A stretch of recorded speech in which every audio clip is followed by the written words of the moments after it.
오늘은 언어를 통해 배우는 묵시복음 14번째 시간으로요. 라합, 창녀의 집에 동침하는 그리스도의 말씀이라는 제목으로요. 같이 말씀 상고하도록 할게요. 라합, 창녀의 집에 동침하는 그리스도의 말씀. 지난주 했던 부분 잠깐 읽으면서 정리해 보도록 할게요. 하나님의 말씀은 우리의 태움 속으로 오는 사자, 앙겔로스, 말라크입니다. 그 사자는 마치 무저갱과 같은 우리의 심연의 본질인 혼돈과 공허와 흑암을 구조와 내용과 빛으로 만드는 생명의 씨다. 거듭남이라 함은 혼돈, 공허, 흑암인 우리에게 그리스도의 말이 떨어져서 어떤 내용을 만드는 건데, 그게 혼돈의 반대인 그 외적인 스트럭처가 만들어지는 거고, 그 다음에 공허, 아무것도 없는 것에 내용이 주어지는 것이고, 흑암이 빛, 지식으로 덮여지는 것, 그게 거듭남, 생명이다. 하나님 생명 되는 거다. 그게 어떻게 된다고요? 태움 속에 떨어진 하나님의 말씀이요.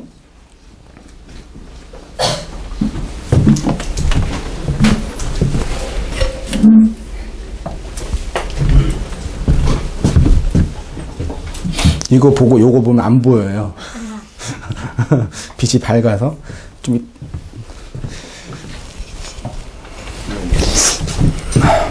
평소보다 좀 빛이 다른 느낌이 들었는데 얘가 달랐군요. 네? 네. 말씀이 사자로 우리에게 올 때 우리가 그 말씀을 어떤 대상으로 인식하냐면 세리와 창녀로 인식한다고 지난주 했던 거예요. 그래서 예수님은 세리, 텔로네스와 창녀, 포르네들이 너희들을 하나님의 나라로 풀어하고 인도한다 그러셨던 거예요. 쉽게 말해서 하나님의 말씀이 세리와 창녀로 와서 우리로 하나님의 것을 바치게 하고, 세리 자신의 것을 팔아 살리는 구원, 창녀의 일을 이루신다 그랬죠. 그래서 세리와 창녀가 이제 성경에서 해석하는 중요한 내용 중에 하나겠죠. 유난히 성경에, 기독교 경전인 성경에 세리와 창녀가 많이 나와 있잖아요. 세리하면 대표적인 사람이 누굴까요? 마태? 또 마태보다? 삭개오가, 마태는 내러티브가 별로 없어요. 이야기가 그냥 관원으로 있다가 주님께서 나 따라와 따라간 거고, 삭개오는 좀 이야기가, 스토리가 좀 있죠. 그래서 삭개오가 있고, 그 창녀하면 대표적인 인물이 마리아가 창녀예요? 아, 그녀 창녀 아니었는데? 막달라 마리아? 네. 그렇죠. 많이 있어요, 되게요. 고멜도 있고. 근데 오늘은 이제 라합을 보고, 오늘은 이제 창녀의 대표적으로 라합을 보고, 다음 주에는 세리의 대표로 삭개오를 볼까요? 그때 봐서 하고요. 그래서 라합에 대해서 잠깐 이야기를 해야 되는데, 되게 재미있게 여호수아 1장은 여호와 하나님이 여호수아에게 이제 가나안을 정복하라라는 말씀이 있고, 가나안 정복 직전에 여호수아가 정탐꾼을 보내서 이제 정탐을 하게 하는 그 이야기 속에 이제 라합과 마주친 이야기가 나와 있죠. 그래서 라합이 나와 있는데, 2장 1절에 라합을 어떻게 설명하냐면, 라합이라 하는 뭐의 집이요? 기생의 집에 들어가 거기서 뭐 했어요? 유숙했지요. 이 기생이 다른 성경에도 창녀로 되어 있고, 원문에도 기생을 의미하는 뭐죠? 자나인가? 예, 자나예요. 그러면 이제 일단 한글 성경으로 한자로 볼 때 기생이 창녀예요. 기생을 구어사전을 보니까 잔치나 술자리에서 노래나 춤 또는 풍류로 흥을 돋는 직업을 갖고 있는 여자. 창녀는 아니죠. 왜 기생이 창녀가 됐을까요? 원래 이제 우리나라에서 기생, 오늘날로 번역하면 기생은 노래 잘하고 춤 잘 추고 연기 잘하는 사람. 누구예요? 트와이스나 그런 예쁜 그 연예인이잖아요. 근데 이거를 창녀로 이해한 게 어떤 역사학자가 표현하기는 원래 우리나라 조선시대에 있었던 기생은 이렇게 그 장구치고 노래하는 일을 했는데 일제시대 때 그게 이제 그 기생을 이제 창녀로 이제 변형시켰다라는 이야기를 언뜻 들었어요. 어쨌든 한글로 볼 때도 기생과 창녀는 다른데 성경은 기생이 창녀인 것처럼 표현하고 있네요. 그렇죠? 그럼 이제 질문은 라합이 과연 창녀의 일을 했을까? 그랬을까요? 창녀는 그 성을 몸으로 파는 거잖아요. 그래서 화대를 얻어서 그걸로 이제 그 직업이라고 하면 좀 그렇지만 그런 거잖아요. 그럼 라합이 본문에 읽었던 것처럼 가족이 있었어요. 가족을 가장처럼 가정의 생계를 책임지는 그런 위치에 있는 여자인데 몸을 팔아서 가정을 했을까요? 생각 안 해보셨죠? 가족과 함께 살고 있으면서 창녀 일을 할 수 있었을까라는 의문이 이제 저는 들었어요. 그래서 어떤 주석가는, 어떤 역사학자는 라합이 창녀의 일을 한 게 아니라 여관방을 운영한 여관 주인이었다. 요세푸스가 그랬나? 지금도 그렇지만 그 여관에서 이제 성매매 같은 게 일어나니까 그랬을 거다라고 판단하기도 하는데 어쨌든 간에 추측이든 추론이든 간에 성경 본문은 기생, 창녀로 번역된 단어가 자나예요.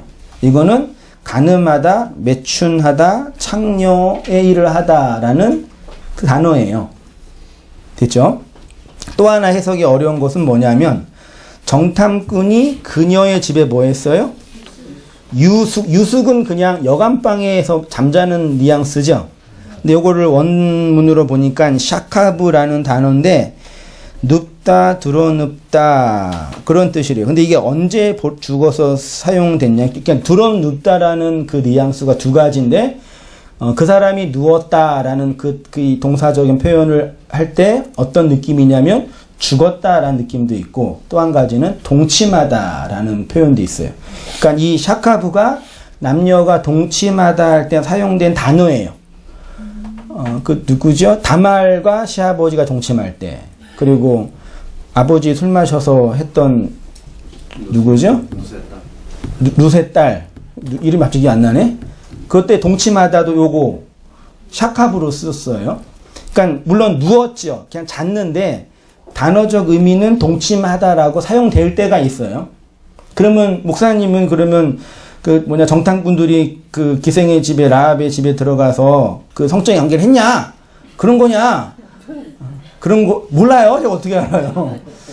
그게 중요한 게 아니에요. 중요한 건 그게 아니라고요. 그 했냐 안 했냐 그게 지금 중요한 게 아니라 이러한 단어들이 가지고 있는 상징성의 의미를 우리가 이해해야 된다. 그러니까 특히 이제 창녀에 관한 일과 그 기생이나 혹은 이제 그 세리 같은 일이 우리가 기본적으로 성경을 읽을 때 하나님이 성경을 우리한테 주실 때 하나님의 원형을 모형이라는 그림자에 담아서 주셨잖아요.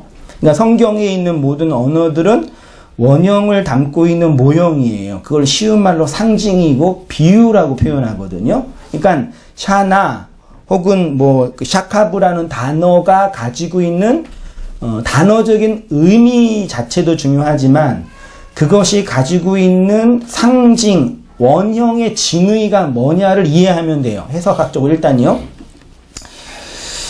자, 볼게요. 그래서 그렇게 추측할 수도 있는데 중요한 것은 각각의 단어들이 가지고 있는 상징성이다. 그러면 보세요. 그리스도의 말씀이 애굽인 우리를 가나안이라는 약속의 땅으로 만들 때 그 안에서 일어나는 말씀 사역의 본질이 뭐냐라는 거예요. 그것은 그리스도의 말씀에 비추어 간음하고 음란하여서 불의한 우리의 태음의 심연이 드러나고 폭로되는 현실을 나타낸다. 우리가 이 세상에서 도덕적으로 그 문제가 있다는 것이 아니라 상징으로 그리스도의 말씀이 우리를 그러한 자로 드러내고 폭로한다라는 것이에요.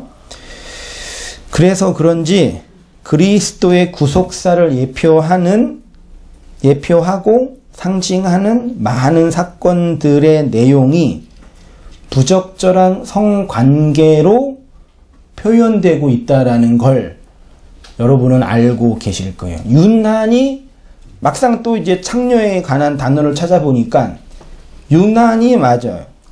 특히 마태복음 1장에 예수님의 족보가 14대로 나누어져 있잖아요.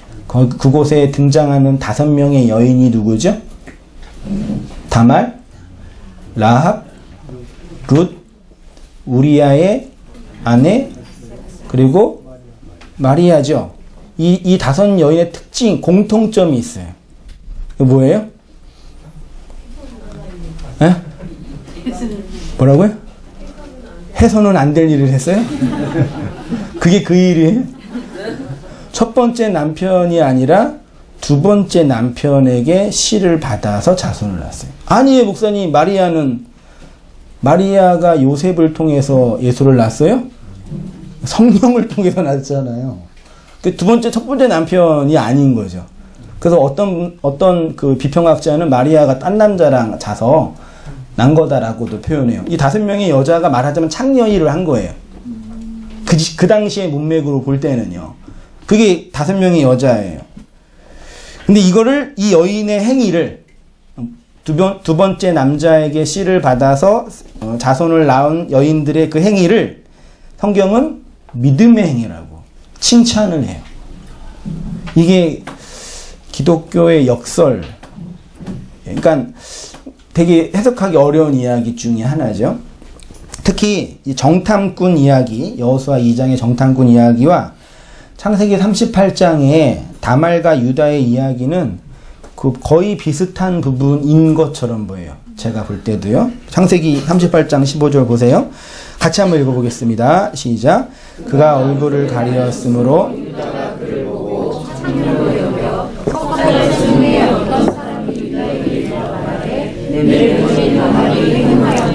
그 행음함으로 말미암아 임신하였느니라. 유다가 이르되 그를 이끌어내어 불사르라. 여인이 이끌려갈 때에 사람을 보내어 시아버지에게 이르되 이 물건 임자로 말미암아 임신하였느니 성하던대 보소서 이 도장과 끈끈아 지팡이가 누구의 것이니까 한지라. 다말 이야기 잠깐 제가 편집한 거예요. 보세요. 다말이 시아버지와 관계를 맺어서 임신한 것처럼 라합이 이스라엘 정탐꾼을 자신의 집으로 받아들였죠. 그것은 그들이 사는 세상의 가치로 볼 때 음란한 창녀의 행위였던 거죠. 맞죠? 네. 그러니까 그 율법의 세상에서 그리스도의 진리를 받는 것은 우리가 받은 말씀에 의해 세상으로부터 부정당해요. 그러면 그리스도의 말씀을 받으면 죽는다라고 표현하죠.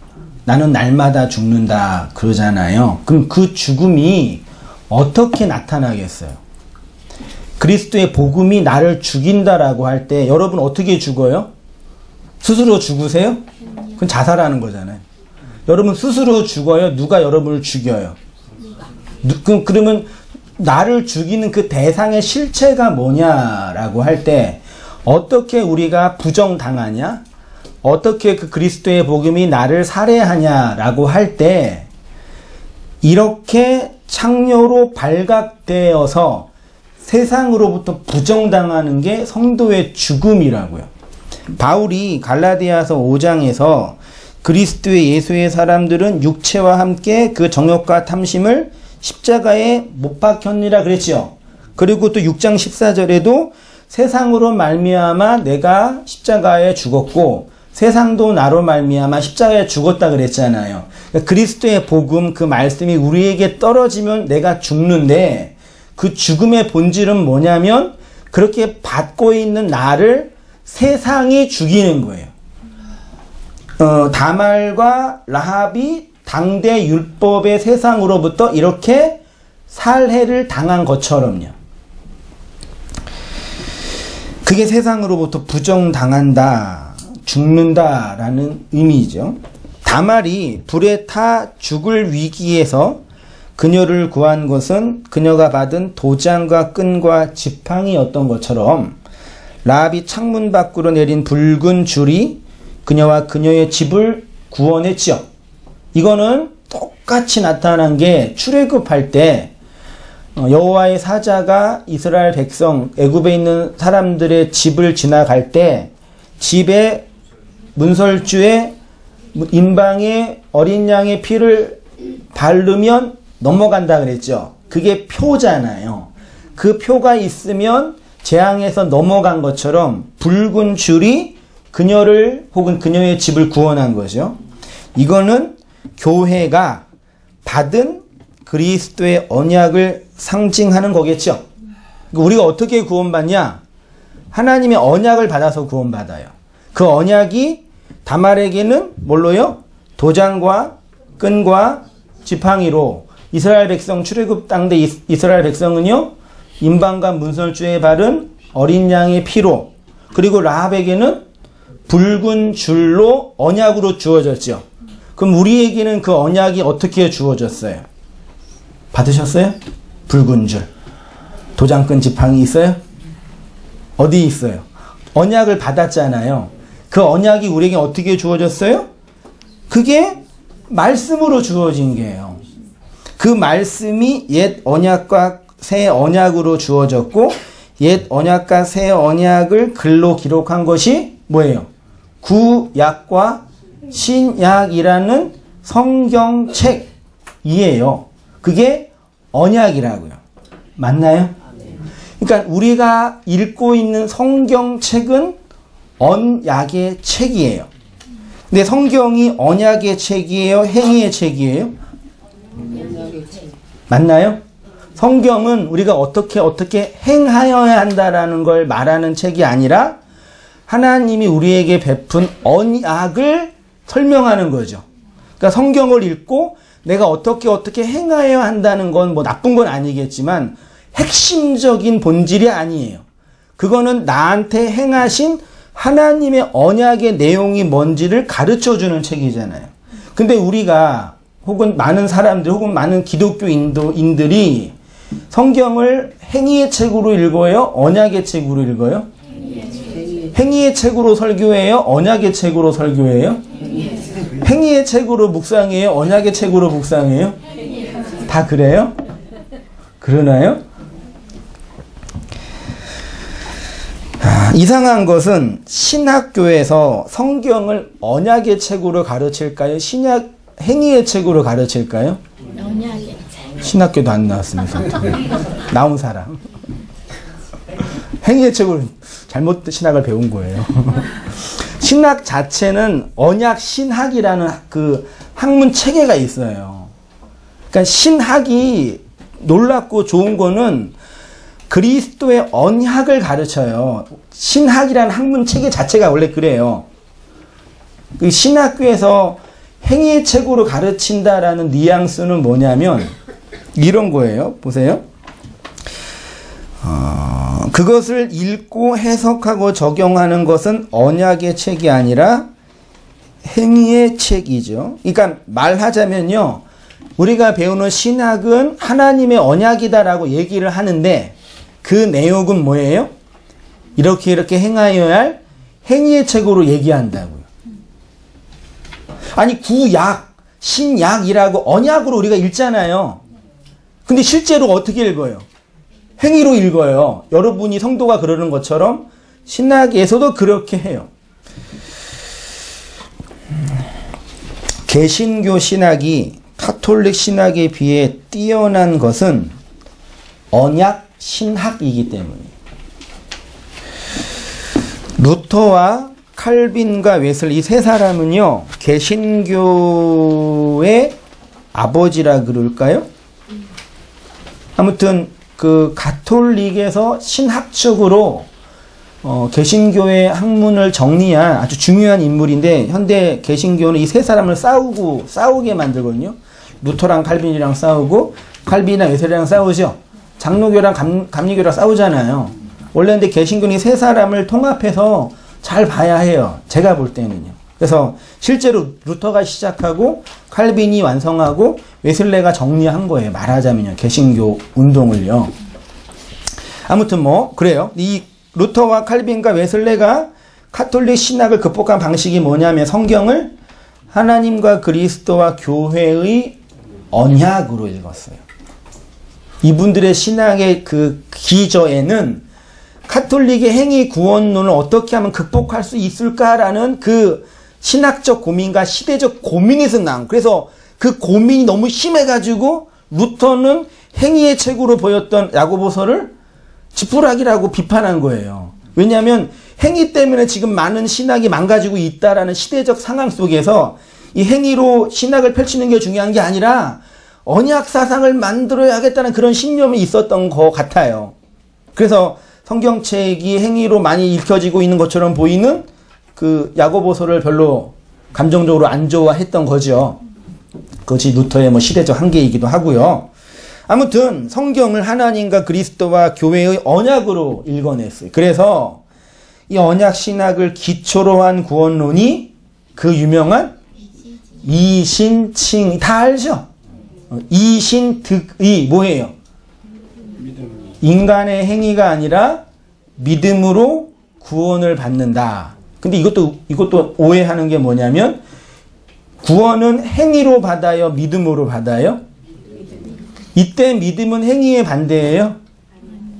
제가 3년 전인가 4년 전쯤에 우리가 기독교의 믿음에 관한 얘기했는데 그러니까 행위로 구원받고 믿음으로 구원받을 때 그 믿음의로는 그러니까 행위라는 수단과 믿음이라는 수단이 있는데 뭐가 더 좋은 거예요? 믿음이라는 수단이 좋은 게 아닌 거 아시죠? 그러니까 믿음으로는 믿음이라는 수단을 사용해서 구원받는 게 아니라는 거 아시죠? 근데 이신득이 믿음으로 말미암아 구원받는다는 얘기를 이제 행위가 아니라 믿음이라는 또 다른 행위와 반대되는 것으로 구원받는다고 해석해요. 현대 개신교가요. 그러니까 행위의 또 다른 행위 버전이라니까요. 믿음이라는 또 다른 어떤 행실을 필요로 하는 것처럼 보여지는 거예요. 아무튼 뭐 가톨릭의 행위 구원론에서 어느 정도 나올 수 있었던 것이 이 언약 신학을 기반으로 했기 때문이라고 여겨져요. 가톨릭 신학에서 천사 숭배, 마리아 숭배, 성인 숭배, 교황 숭배. 얘네는 숭배를 너무 잘하죠. 숭배는 뭐예요? 인간의 행위를 숭배 대상하게 투영하는 거잖아요. 이게 숭배의 본질에서 인간 구원론, 행위 구원론의 핵심은 숭배예요. 그래요?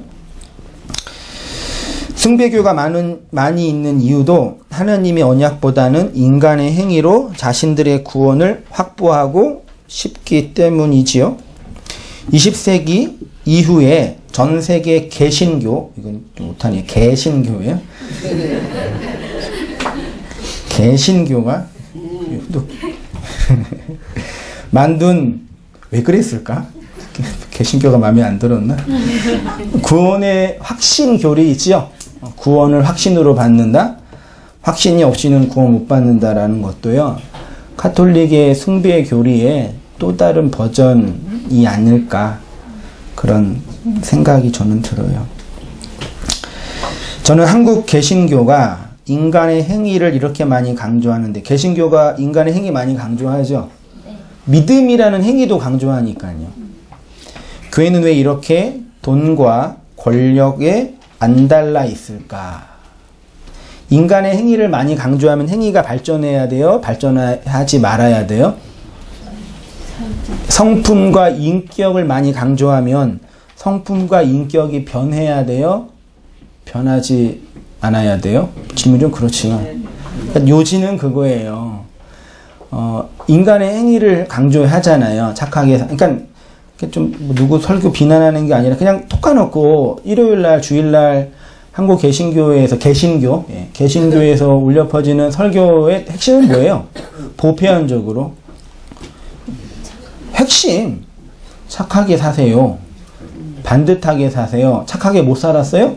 회개하세요. 그 다음에 인격적으로 도덕적으로 좀 성숙하고 믿지 않는 사람에게 좀 쪽팔리는 일 좀 하지 말고 교회에 좀 와서 예배도 잘 드리고 좀 돈도 헌금도 많이 좀 내고 봉사도 하고 그렇게 살면 사는 걸 얘기하죠. 그리고 성경의 인물을 이용해서 다윗도 그렇게 살았고 요셉도 그렇게 살았고 다니엘도 그렇게 그러니까 그냥 다 그 얘기 아닌가요? 내가 너무 이렇게 비판적인가요? 맞아요. 동의하신 분 공감해 주셨어요. 그러면 그거 자체가 나쁘다는 얘기가 아니라 그렇게 얘기하잖아요. 그렇게 되면 되잖아요. 착하게 살려 막 얘기했잖아요. 그럼 착하게 하면 되잖아요. 착하게 살기를 원하고. 근데 그러지도 않아요. 저는 저도 이제 중학생 키우고 있는 학부모지만 애들이 공부를 우리나라 중고등학생이 공부를 아주 너무 많이 해가지고 너무 지쳐 있는 것처럼 보이잖아요. 실제로 애들이 공부를 그렇게 하는 것 같지 않거든, 제가 볼 때는요. 제 아들을 빗대어서가 아니라 실제로 애들이 공부하는 시간이 별로 없어요. 근데 맨날 공부한다고 지네들은 이렇게 맨날 짜증을 내는 것 같아요. 실제로 보면은요. 근데 이게 저도 인생 살아보니까 대한민국에 성공하려면 공부를 잘해야 돼요. 그건 맞죠? 공부를 잘하면 성공할 길이 전혀 없지는 않지만 좀 있어요. 근데 문제는 뭐냐면 그게 극소수란 얘기예요. 그래서 제가 애들한테 가끔 네가 정말 공부를 잘하면 좋겠다, 아빠가. 그래서 공부를 잘해서 남들이 부러워하는 그런 좋은 데도 가고 그럴 일은 없겠지만 판사도 하고 의사도 되고 그러면 난 너무 좋겠다. 그렇게 해서 우리 집안을 네가 일으키고 그럼 할렐루야 감사하겠다. 그 바람이에요. 네가 진짜 원한다면 내가 팔이라도 잘라서 내가 너 공부시키겠다.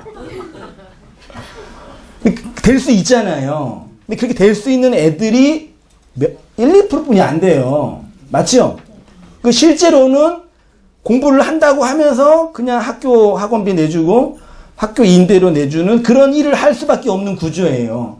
그러면 공부는 적당히 하고 뭘 해야 돼요? 직업 교육을 잘 받아서 세상에서 일을 해야 되잖아요. 근데 얘네들이 그럼 공부를 열심히 해서 하든지 아니면 그냥 세상에서 내가 원하는 일을 잘해서 일을 하든지 하면 되는데 공부를 한다고 하면서 실제로는 안 하고 그렇다고 일을 또 열심히 하냐 그것도 아니에요. 무슨 의도인지 아시겠어요? 기독교인들이 말씀을 들으면서 성경을 배우면서 내가 하나님이 원하시는 착한 사람이 되고 훌륭한 사람이 되고 좋은 사람이 되겠다. 그게 비전이 있으면 좋죠. 그렇게 해라고요.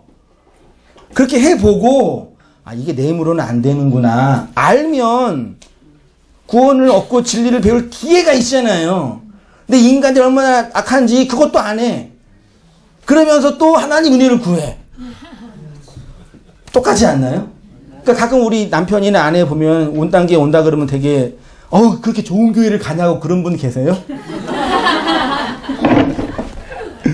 다 안 그랬어요? 그런 좋은 교회를 우리 집사람이 간다고 빨리 가라고 그랬어요? 그래서 에어컨 좀 잠깐 켜주면 더운 것 같아요. 열나는 것 같아요. 저도 그러고 잠깐만 조금만 켜주세요. 안 그러고 다 좀 처음에는 시큰둥 망큰둥 하면서 이상한 교회 강반이 그러잖아요. 그러고 진리를 배우려면 와서 잘 배우면 되는데 그렇다고 또 기존 교회 잘 이렇게 다니면서 거기에서 율법을 열심히 지키고 그건 또 해요, 안 해요? 그건 또 별로 안 좋아해요.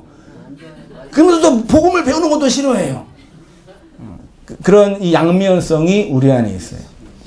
그러니까 신학의 총론적인 이야기는 언약이라고 알고 있는데 그렇게 알게 모르게 인식되고 있는데 실제로는 행위와 행실로 읽어내는 거예요. 그런 정신분열증 같은 신앙 분열이 우리 안에 일어나는 거예요. 그런 경험 다 하신 거죠. 묵시복음이라고 이 복음을 알고 있고 이 복음이 진리라고 믿고 있는 우리들도 속 안에서 뭐가 일어나요? 그런 행위에 대한 불안함과 염려가 일어나실 때가 전혀 없나요? 그런 양면성이 우리 안에 있단 말이에요.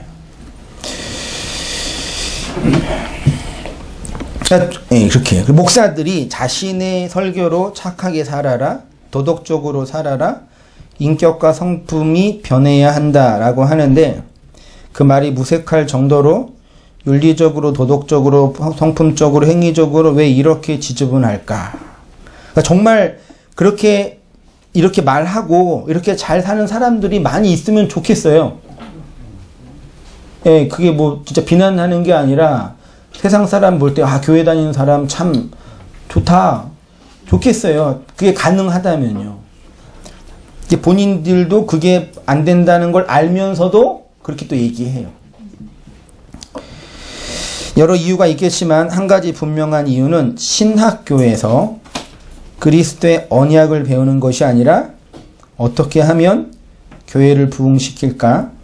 어떻게 하면 좋은 직장 생활하는 것처럼 좋은 부목사로 사역을 잘할까? 이런 교회 운영의 스킬과 노하우를 배우려고 하니까 하나님의 언약의 책을 행위의 책으로 읽고 해석하게 되는 거죠. 그러면 성경을 행위의 책으로 읽으면 어떻게 돼요? 계시록 20장 보세요. 또 내가 보니 죽은 자들이 큰 자나 작은 자나 그 보좌 앞에 서 있는데 책들이 펴져 있고 또 다른 책이 펴졌으니 곧 생명책이라 죽은 자들이 자기 행위를 따라 책들에 기록된 대로 뭘 받아요? 네, 심판을 받아요. 바다가 그 가운데서 죽은 자들을 내주고 사망과 음부도 그 가운데서 죽은 자들을 내주매 각 사람이 자기의 행위대로 심판을 받고 사망과 음부도 불못에 던져지니 이것은 둘째 사망 곧 불못이라. 누구든지 생명책에 기록되지 못한 자는 불못에 던져지니라. 성경책을 행위의 책으로 읽으면 어떻게 된다고요? 아니 심판을 다 받아요. 어떤 심판을 받아요? 우리의 행위로 심판을 받아요. 여러분의 행위로 심판을 받고 싶으세요? 안 받고 싶으세요? 그래도 잘한 게 있잖아요.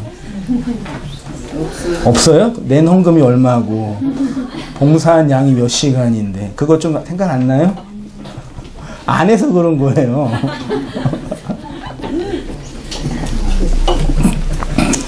그러니까 하나님이 나를 심판하실 때 내 행위로 심판하면 좋겠어요? 내 행위를 근거해서 나를 심판하면 좋겠어요? 안 좋겠어요? 진짜예요? 그 안 한 사람이나 그러지 한 사람은 안 그런다니까요. 지금 뭐 하는 거야 지금 이런 눈치인데. 한 게 있긴 있잖아요.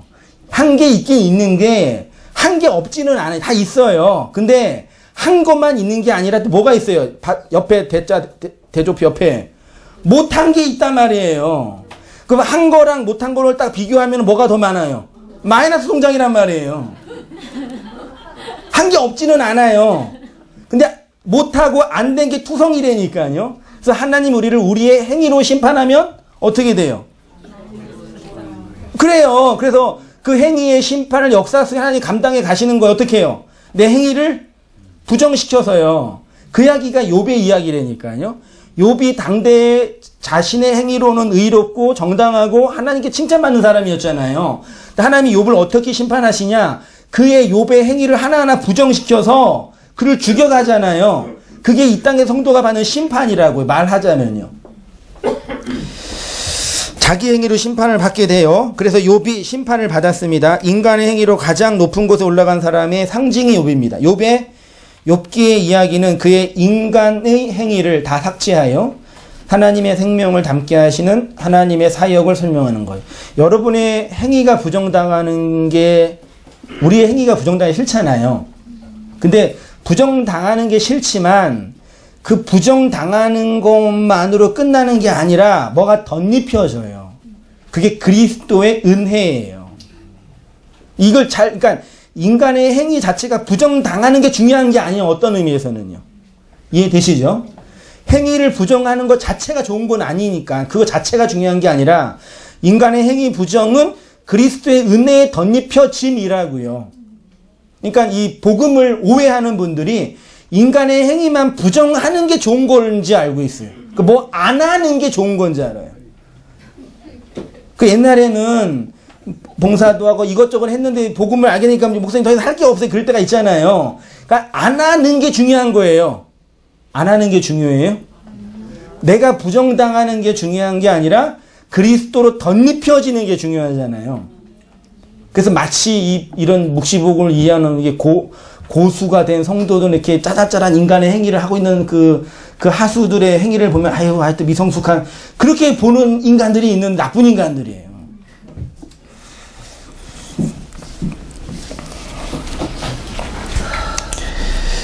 인간의 행위를 다 삭제하여 하나님의 생명을 담게 하신 하나님의 사역을 설명하는 거죠. 그리스도의 복음을 받기 이전에 우리는 이 세상과 짝하여 살고 있는 자였고요. 이렇게 살아가는 자를 성경은 음란한 여자, 간음하는 여자, 창녀라고 표현했죠. 그런데 말씀이 창녀라는 것은 그런 창녀의 행위를 하고 있는 우리의 시면을 보게 하는 거울이기 때문입니다.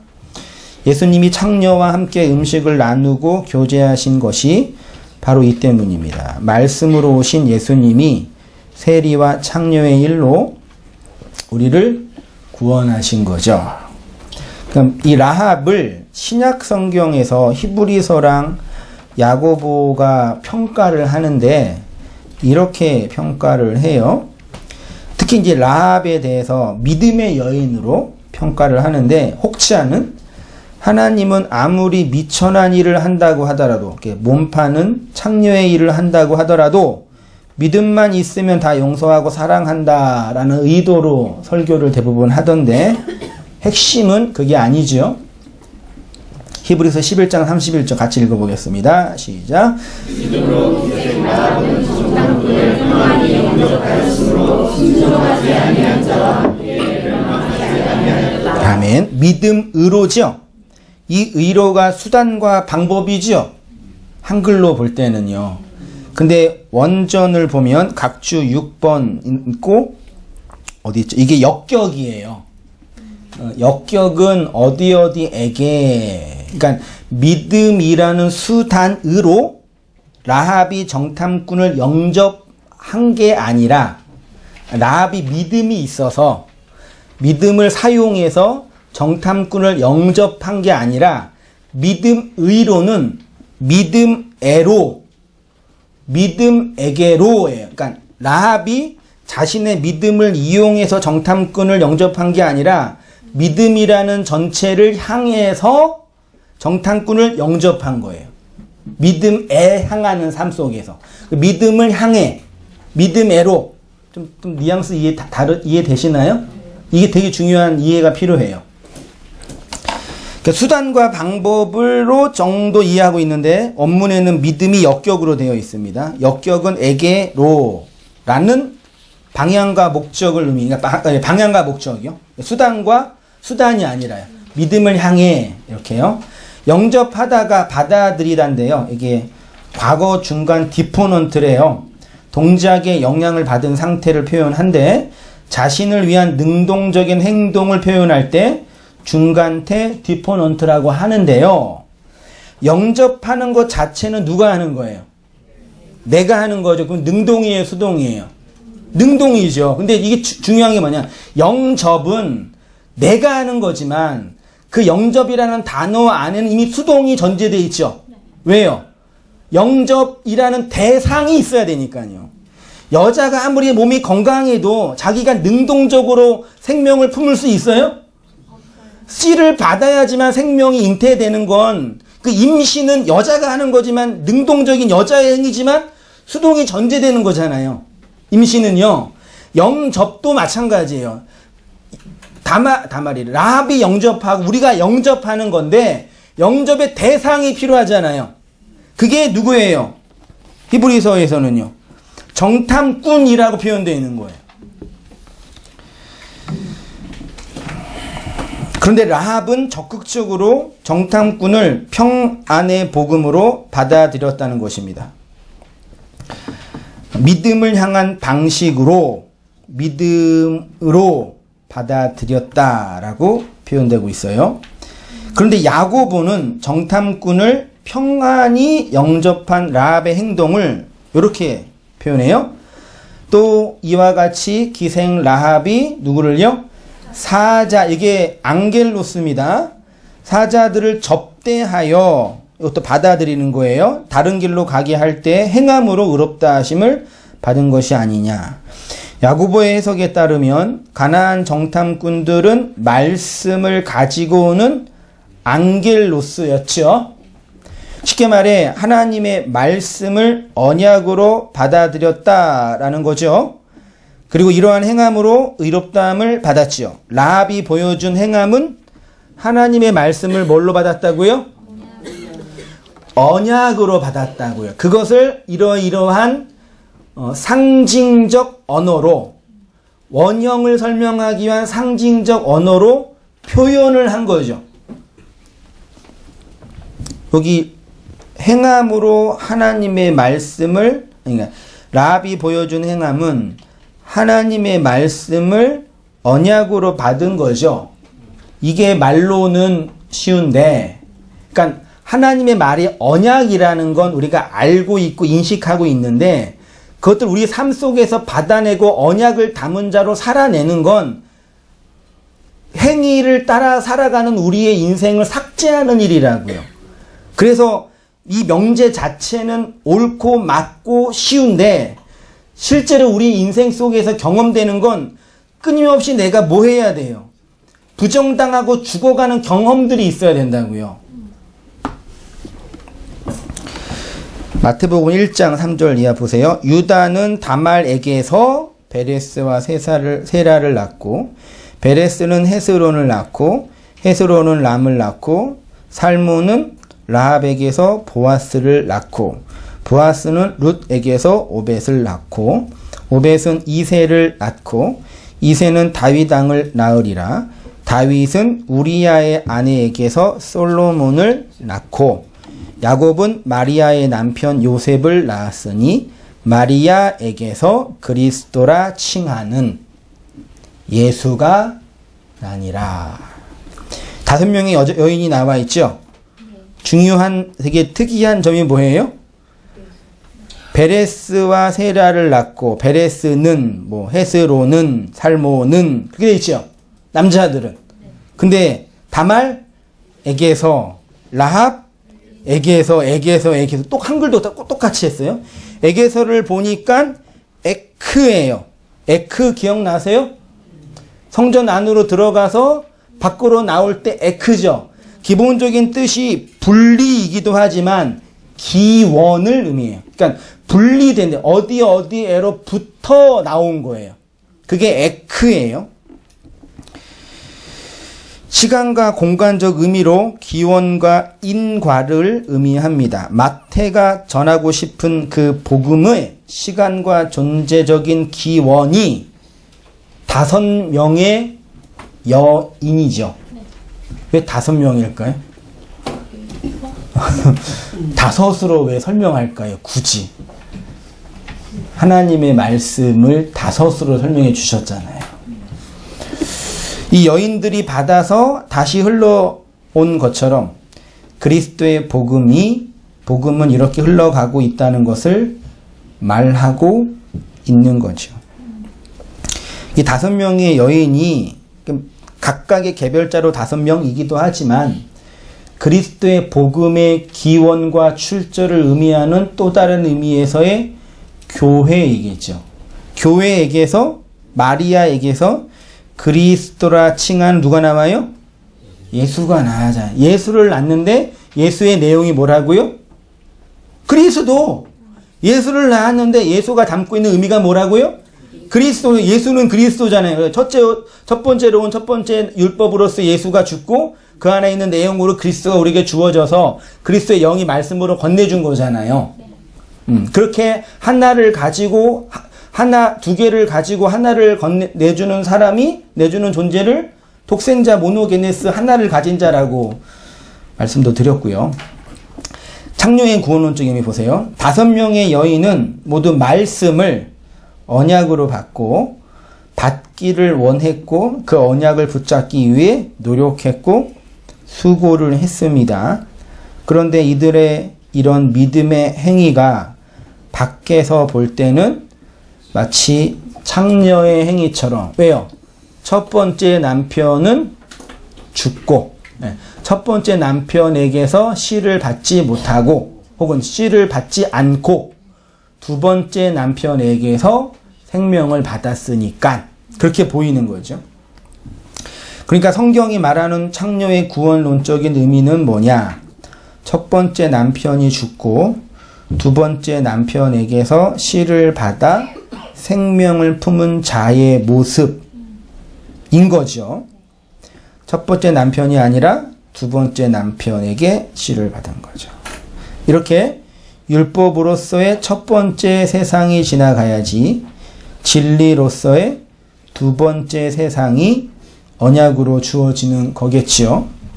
이러한 여인들이 언약의 내용을 알아 믿음으로 수납하고 영접하고 받아들여서 생명을 담은 자가 됐죠. 로마서 7장 7장 1절인데 보세요.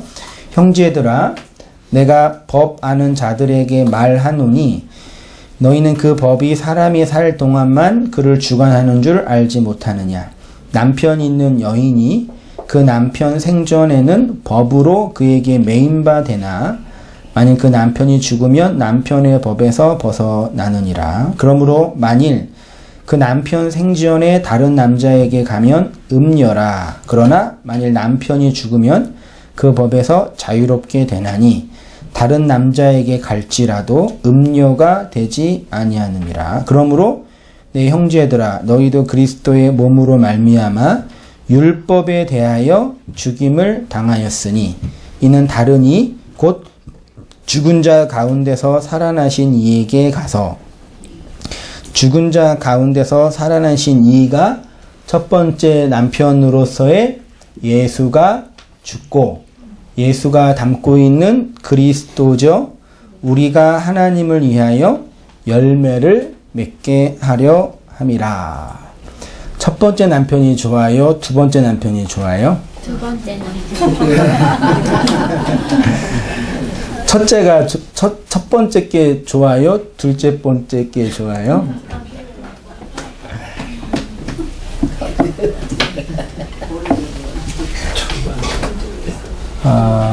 그러니까 이게 뭐냐면요.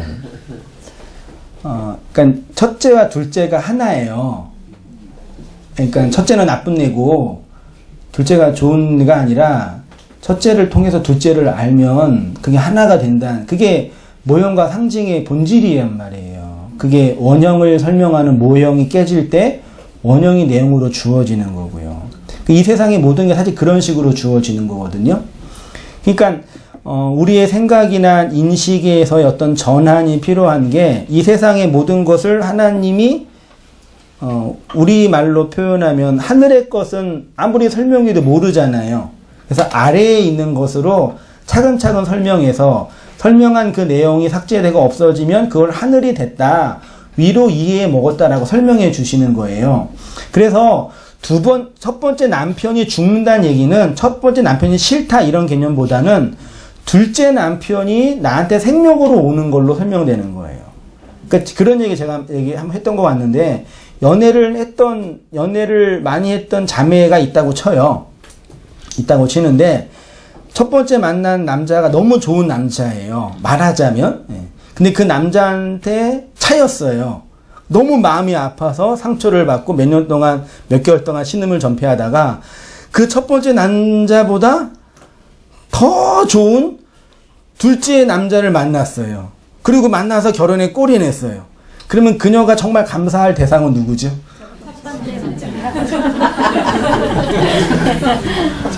그 찾아가서 뺨을 치는 게 아니라 손 꼭 잡고 고마워 나를 찾아서, 이런 역설이 이해되세요? 그러니까 우리가 복음을 받아들인다는 얘기는, 인간의 행위가 부정당한다는 얘기는 착하게 사는 건 나쁘고 윤리적으로 깨끗한 것도 우스운 거고 그 도덕적으로 선하게 그런 얘기가 아니에요. 그렇게 이해하시면 틀린 거죠.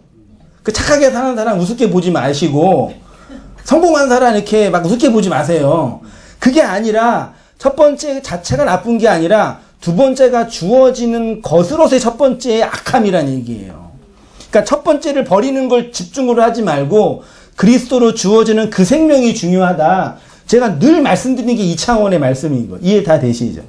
그게 이 복음을 알고 이 땅에서 언약으로 살아가는 성도예요. 그 언약을 따라가는 성도가, 언약은 행위를 부정해요. 근데 그 부정은 오늘날 무율법처럼 느껴지는 그런 인간 행위 자체를 부정하는 게 아니란 말이에요. 어떻게 표현하면 좋을까요? 언약의 내용물이 인간의 행위라고요. 그래서 이 여인들이 어떤 행위를 했어요? 그 씨를 받기 위하여 다말은 그 꾀를 내고 시아버지를 하자고, 라합도 완전히 나라 팔아먹은 매국노잖아요. 말하자면 그런 이 땅에서의 노력을 해낸 거잖아요. 그런 의미에서 인간의 행위가 전제 없이는 불가능한 거죠. 이거 이렇게 말한 걸 또 행위가 또 유를 구원해도 그렇게 이해하시면 돼요, 안 돼요? 말을 못 알아먹으면 그냥 듣기만 하지 그냥.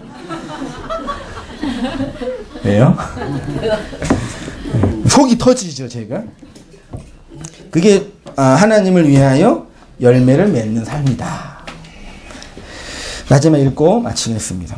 유난히 시간이 빨리 갔네.